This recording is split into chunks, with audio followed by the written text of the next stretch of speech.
ബഹുമാനപ്പെട്ട ഈ യോഗത്തിൻ്റെ അധ്യക്ഷൻ ശ്രീ കെ സുരേഷ് സാർ, ഈ യോഗം ഉദ്ഘാടനം ചെയ്ത ശ്രീ സണ്ണി എം കപ്പിക്കാട്, ഈ യോഗത്തെ അഭിസംബോധന ചെയ്ത Shri K Sajeev, Shri P M Vinod sir, Shanmukha sir, Ambujakshan sir,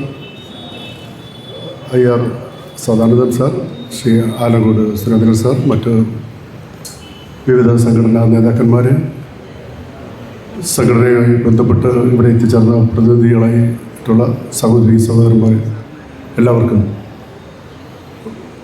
സായങ്കാല വന്ദനം അറിയിക്കുന്നു.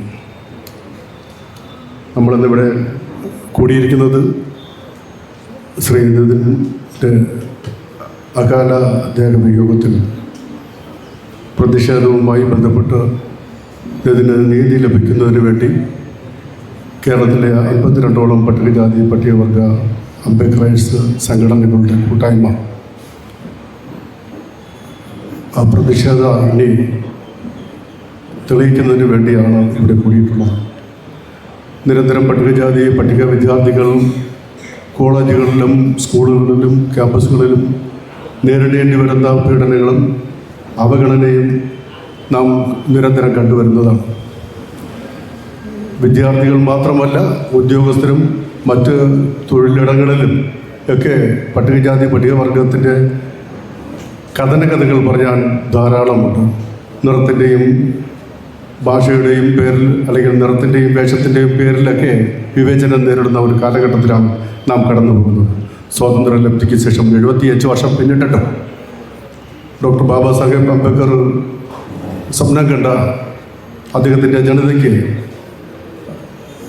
അദ്ദേഹം സ്വപ്നം കണ്ട സ്വാതന്ത്ര്യം നേടിയെടുക്കുവാനോ കാത്തു സൂക്ഷിക്കുവാനോ അല്ലെങ്കിൽ നടപ്പിലാക്കുവാനോ നാളിതുവരെ ഉണ്ടായിട്ടുള്ള ഏതൊരു വിധമായ ഭരണാധികാരികൾക്കും സാധിച്ചിട്ടില്ല എന്നുള്ളത് ഏറ്റവും ലജ്ജാവഹവും ആണ്.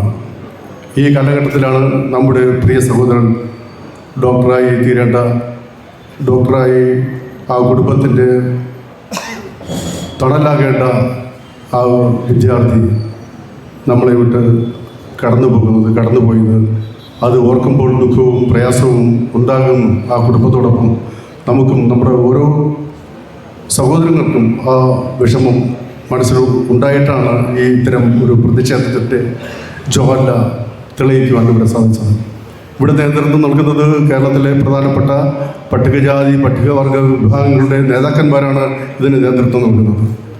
ഇത് ആശയപരമായി നമ്മൾ മാറി നിന്നാൽ പോലും നമുക്ക് മാറി നിൽക്കേണ്ടതല്ല, ഇത് നമ്മൾ ഒന്നിക്കേണ്ടതാണ്, ഒന്നിച്ച് ശബ്ദമുയർത്തേണ്ടതാണ് എന്ന ഓർമ്മ ഉൾക്കൊണ്ടുകൊണ്ട് ഈ വരുന്ന 28-ാം തീയതി നമ്മൾ നടത്തുന്ന സമരം അത് കേരള ചരിത്രത്തിൽ തന്നെ ഏറ്റവും വലിയ ഒരു പ്രഖ്യാപനമാണ് ആയി മാറണം.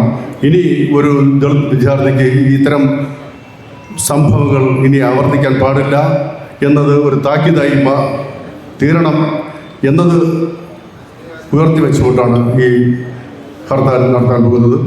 ഈ ഹർത്താലിന് കേരള സാംബവ സഭ, ഞാൻ പ്രതിനിധാനം ചെയ്ത കേരള സാംബവ സഭയുടെ എല്ലാവിധമായ സഹായവും സഹകരണങ്ങളും വിജയത്തിന് വേണ്ടിയുള്ള എല്ലാവിധമായ പ്രവർത്തനങ്ങളും നൽകും എന്ന് പ്രഖ്യാപിച്ചുകൊണ്ട് അഭിവാദ്യങ്ങൾ അർപ്പിച്ചുകൊണ്ട് ഞാൻ എൻ്റെ വാക്കുകൾ ഉപസംഹരിക്കുന്നു. ജയ് ഭീം.